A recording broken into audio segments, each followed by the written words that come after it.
ناو خود مزون دلوان امیتات یه بو سردانا فروکخانا دهو که القضا سیمیلی که برینو که الکابینت بری دیاره برگار هات بیادان نف فروکخانا بیتا درست کرن و برای که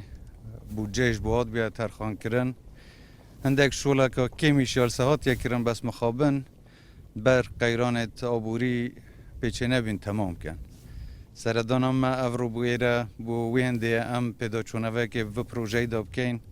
و او گریبه ستاتیا کرن بو هنده ام جاره که دی دست پاویجینف آودان کرنا و فروکه خانه که گرنگه بو پارزگه آدو که و دورو براش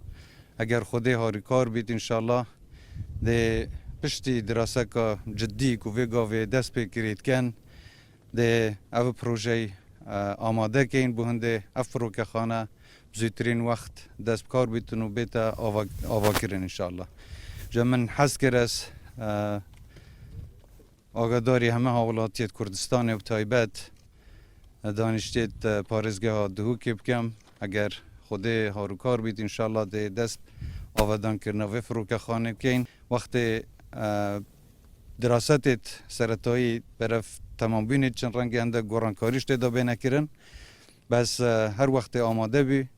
ده پاشی مزگینیا دست پیکرنا و پروژه انشالله وقت که نزدیک دینه انگو